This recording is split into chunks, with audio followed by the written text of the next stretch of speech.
diversity, speciation, and ecological succession. Basically, we are talking about how these different species arise. When we look around ourselves, we see there are so many different types of species of the living organisms that we see every day, right? There are some different types of animals, different types of plants, different types of bugs, right? Different types of, like insects and fish and reptiles and lizards, and so much is there, right? So one may wonder, how is that diversity arising? Where is that coming from? Okay, and then we also want to understand what is speciation actually. Okay, what is the mechanism behind this diversity of the species? Okay, so that those mechanisms could be natural selection. Okay, and how does that occur? What kind of allopatric or sympatric kind of speciation? So all these things we are going to study in this chapter, and at the end we will study what is ecological succession. Okay, how does that occur? What are the different stages of that ecological succession? So this is the case study about natural selection of the Galapagos finches.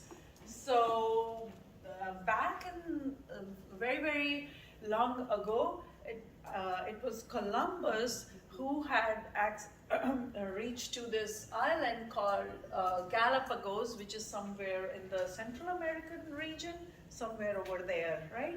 So when he on his regular trips and all, when he reached that island, he saw there are 3 different types of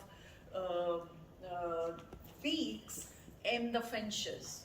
And so he observed that there are some finches that have a short beak, short and stubby, some have a long and pointy, and yet others have a slightly different kind of beak. So that beak arose because they were different from another island. So what happened is, there is another island very close to Africa, Madagascar region. So when he compared those, he found that that they are different than what he had seen in the other island, Madagascar. So so that kind of intrigued him, that they look the same, but still their beak is slightly different. So that was the assumption later, that depending on the kind of terrain, okay, or the environment these finches are living in, their beak develops that way, right? Let's say if they are growing in a place where there are long trees, right? Tall trees, very tall trees, then these finches need to tap the big trees in order to look for the insects. So for that, their beak had to be a little bit more long and pointy, so that they can literally tap into those trees and look for the bugs, look for the insects, ants. Make sense? So, and same thing when in the Galapagos Islands, there were some terrains where there is just like flat ground. Now over there, the finches have to literally find their prey, like insects and ants, how? On a flat grass, on a rocky terrain. What will they do? The pointy one will not function that well. So their beak developed to be like short and little stubby, so that they can, like, you know what I mean? Like on a flat grass, on a flat ground, how will they find? That's what. So that was the mechanism of selection. Okay. So this was later discovered by Charles Darwin and he wrote a book called Origin of Species, where he said that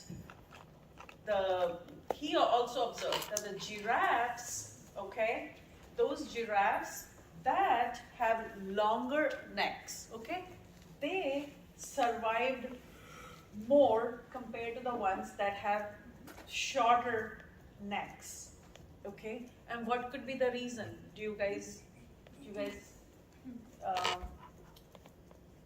think about it and say? So let's say a giraffe is in a big forest, right? Now, in order to eat, it has to reach tall trees to eat. It has to extend his neck like that in order to reach the fruits of the trees, right? So in that process, what happened, those giraffes tend to have a longer neck as compared to some other species which would just eat from the low-lying shrubs or bushes. Make sense? So that was another observation by Charles Darwin. And then what he said is that he thinks that all these species that are created are lineal descendants of some beings, specific beings, which have lived long enough to survive. Make sense? So basically that evolution, what he means is, did not occur in just one day, basically, okay? It spread all over millions, hundreds or millions of years to evolve. So evolution doesn't happen just like this in a snapshot, okay? So these changes, all this diversity of the species that we have seen, it arises because of the number of years, lot of years. So giraffe did not had a long neck like in a year or two, okay? So earlier they may have a little lesser neck, then a little bit higher, So over the period of many years, hundreds of years, it came to the form that we see it now. That now we know giraffes only with very long necks. Make sense? Make sense? So it did not happen. It happened over time. And they are descendants. So the current giraffes that we see, they are descendants of that previous giraffes that did not have a much longer neck. Make sense? So we will study about the mechanisms that have produced this diversity of life around us. So what are those mechanisms? So first mechanism is the natural selection and the adaptation. So what is adaptation? Adaptation is when a living being, okay, wants to adapt to the current conditions. Make sense? To the current conditions, current prevailing conditions, environment, surroundings. Make sense? So that is what we mean by adaptation. So whatever kind of environment we have, a species has to learn to adapt, or else they cannot sustain themselves, right? So only those species which have been successful to adapt to their existing surroundings or environment have persisted, they have survived. And then once you do that, okay, you are now fit, okay, to reproduce and produce the next generation of offsprings. That's what has happened all through the years, and that's what we call natural selection and adaptation. Make sense? So any species which is not capable of surviving in the current environment, in the prevailing surroundings, or in the prevailing environment, if they are not able to adjust, they are not able to find food for themselves, they are not able to fend for themselves in a way, then they cannot grow. If they cannot grow, definitely they are not going to reproduce. If they cannot reproduce, they are not going to be able to produce the next generation. They will basically perish after a while, right? So that's a sign of not adapting to the environment that you are in. Okay, so whatever species we see now on planet, they have all gone through this phase of adaptation and surviving. Okay, so that's what is called natural selection. It comes through adaptation.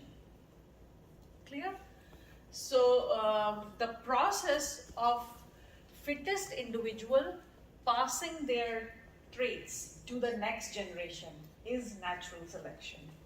Make sense? So giraffes that had longer necks get more food. If they get more food, they are going to grow well. When they grow well, they will reproduce well, right? They reproduce and they will produce the next generation of the offsprings.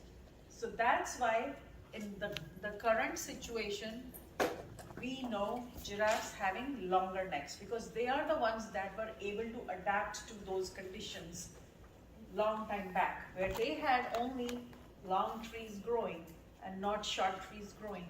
Okay, so they adapted to that condition, but those which had smaller neck, they couldn't reach the higher trees, and they couldn't eat properly, so that's why they couldn't survive.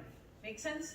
But the ones that had longer necks, they survived, they grew, they produced the offsprings, they produced the next generation, and that's why they are still continuing to grow and thrive.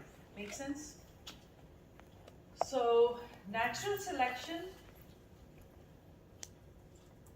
occurs in the DNA. Okay, so when we say that there are some changes to the DNA, then we are talking about there are subtle changes subtle changes that occur randomly in a population at the DNA level. Those things are called mutations. And these mutations, they just arise. All of a sudden, there is a sudden change in the DNA. That mutation is now going to be inherited by the offsprings, right? Because let's say something changed. Let's say the long neck of the giraffe occurred in their gene somewhere. So it triggered some character in their DNA, right? And now the giraffe is going to reproduce and going to produce the next generation, right? So that same trait of having a long neck, that gene, is going to be inherited by the offsprings. Okay, so that's what we mean by natural selection acting on the DNA. Okay, so there are many types of mutations. Some can have positive effect, some can have no effect or little effect, or some can have a negative effect also, wherein the population can be completely destroyed and deleted also, right? So that's, in that case, that will be a negative mutation. Make sense? So if the mutation happens to be a useful type of mutation, that will help the individuals exploit new resources, and the individuals will survive more successfully in the new environmental conditions. Make sense? Now I wanted to show you a little video, the Amoeba Sister video that you guys love, about natural selection. So let's see what they say about natural selection. Okay? Now, not all sore throats are strep, but strep throat hurts. And chances are, if you have had it, you've taken a course of antibiotics. Antibiotics are specifically designed to terminate prokaryote cells, which in your body would be bacteria, instead of your own cells, which are eukaryote cells.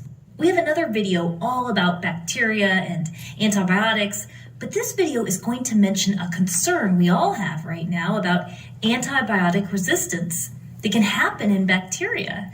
It's also the perfect opportunity to illustrate a process that usually takes a very long time to see, natural selection. Now let's explain a basic example of natural selection. Consider these frogs sitting on logs in their habitat. Now let's assume that these are the same species of frogs, so they can breed with each other and they pass down their DNA to their offspring. And naturally, there is variety in these frogs. Some of these frogs are darker green, maybe almost a brown, and some of them are lighter green.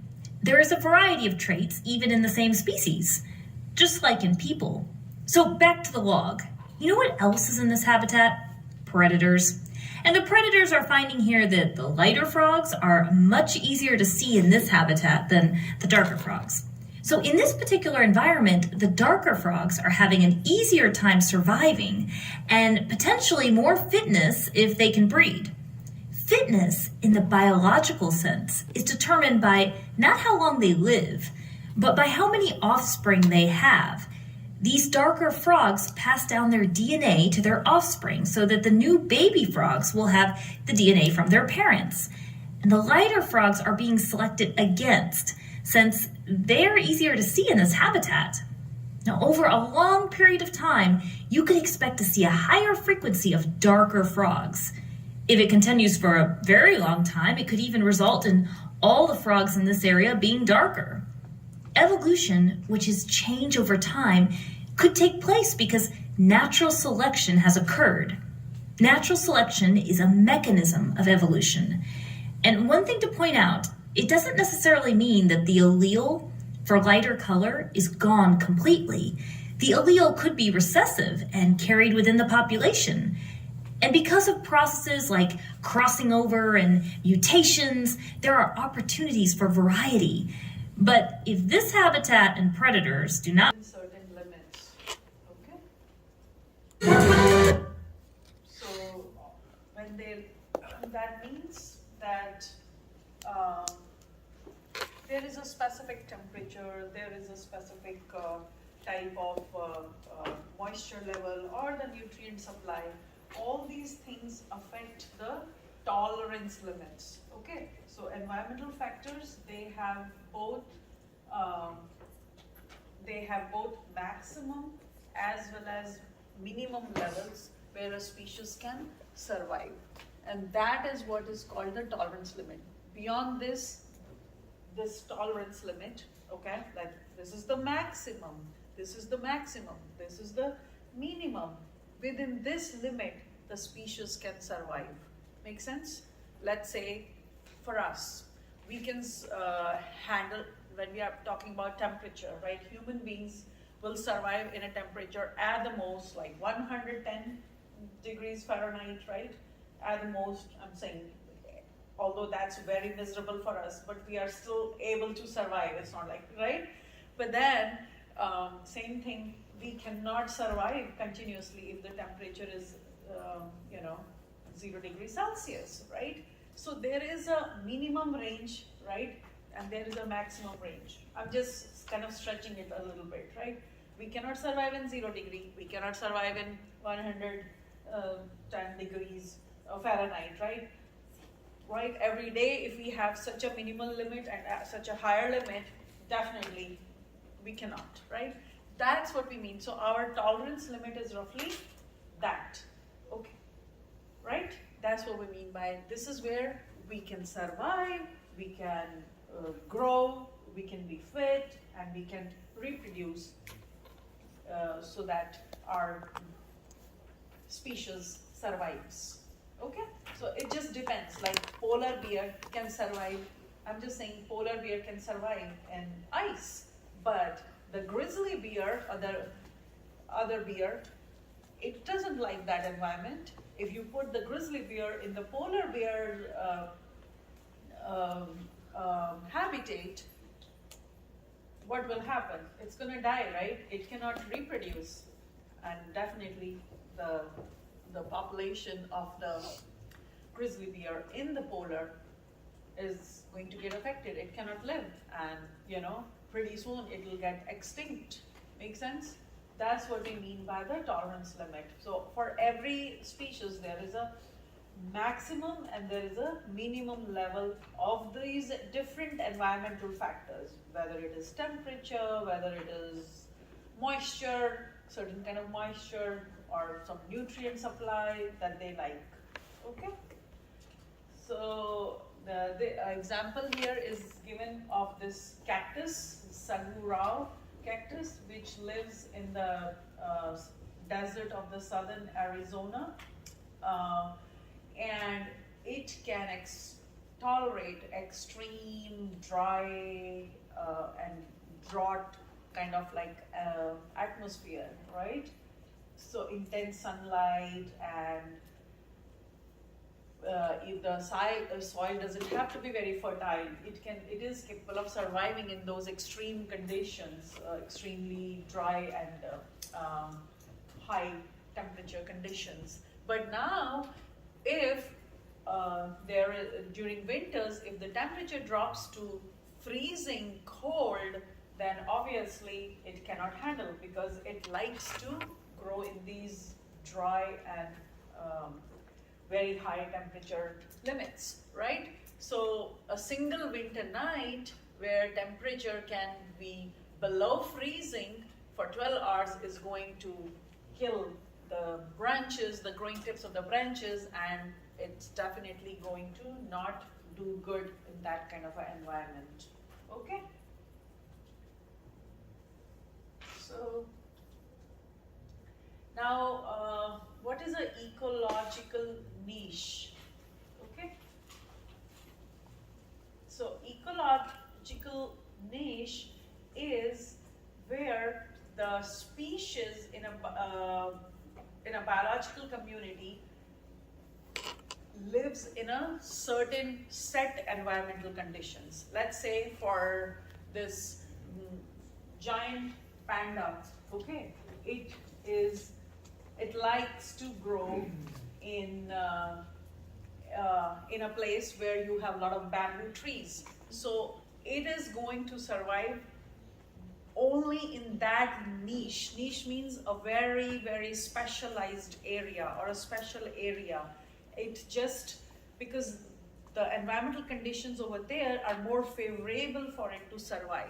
So it's just gonna grow there, okay? But a generalist, okay? So two kind of niches, generalist and specialist. Now let's compare with a black bear. Now black bear is a generalist. It can grow in here, in a regular place where you have little dry conditions, higher temperatures. It can even grow where you have little cold conditions, right? And it can also grow the places where you have lots of bamboo trees, and like giant panda, it can grow there. So it's a generalist, but giant panda is a specialist. So it needs those special conditions, and it must, because this is a carnivore ancestor, and it will only survive when you have basically large amounts of bamboos. If you don't give it that, it's gonna die. Okay, so that's why, but this is the problem with having a very, very specialist. Then what happens if those bamboo trees environment, if they are destroyed, right?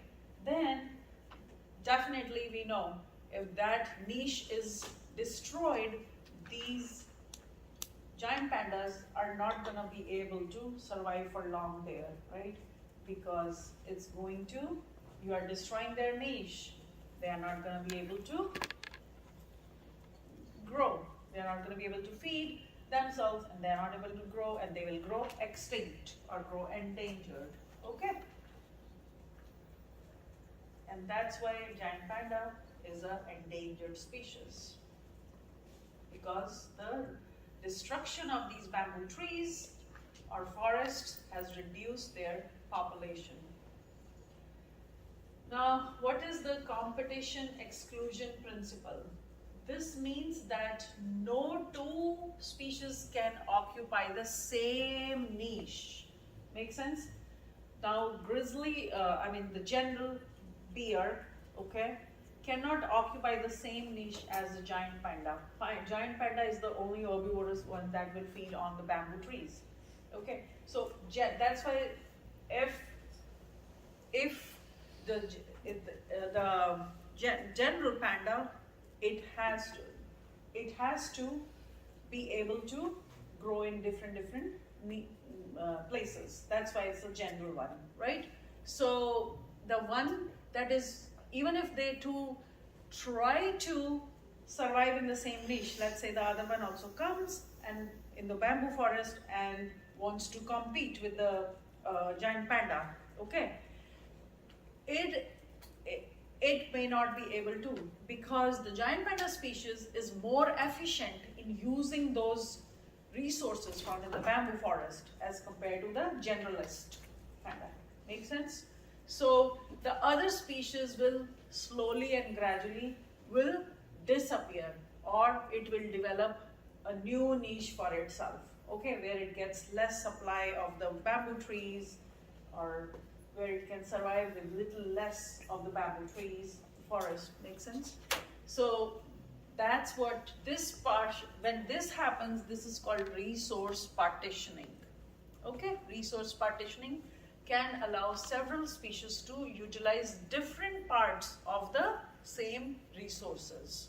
Okay, so wherever let's say it's the same bamboo forest, but giant panda is only feeding on the bamboos, right?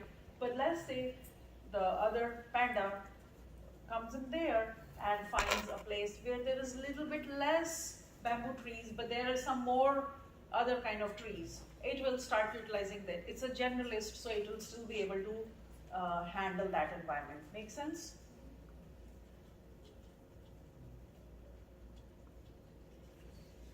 Now, when we say this is called speciation, and the development of new species is speciation.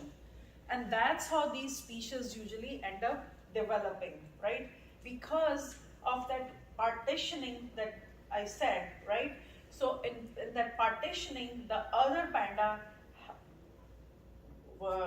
had to be happy with whatever the resources were left over by the giant panda. Make sense?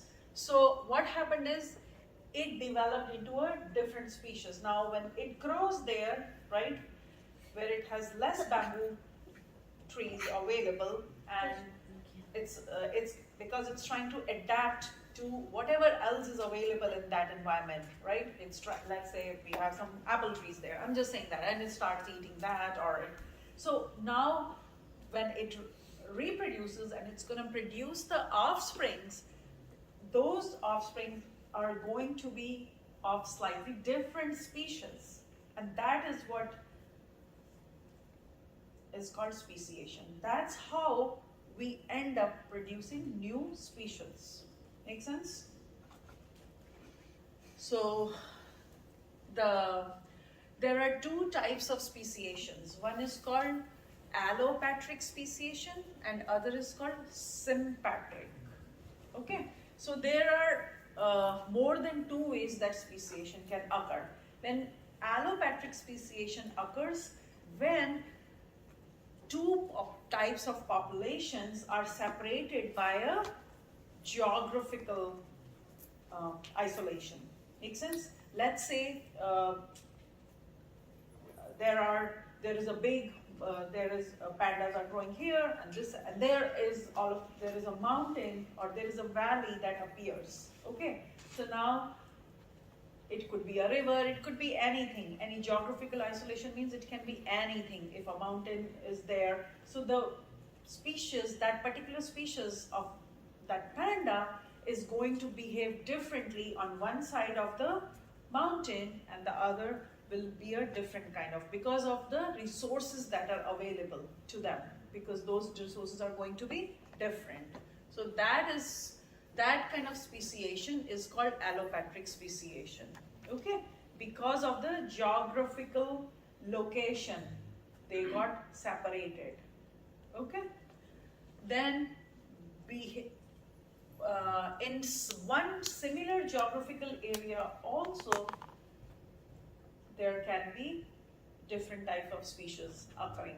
That will be called sympatric. So it's the same geographical area, let's say 2 species of bear, they are sharing the same area, okay? But their behavior is different. One likes to eat bamboo only, other likes to eat the apple trees, orange trees also, let's say. So it's their behavior.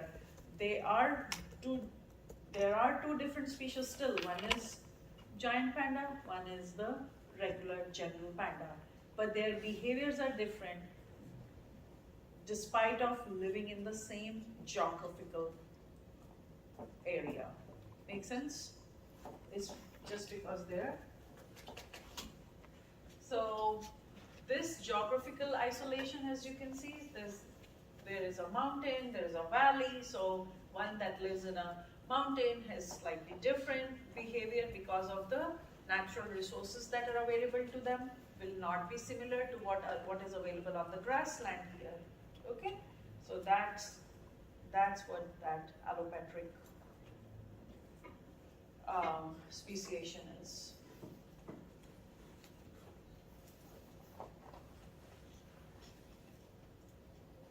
Cat, a dog cat,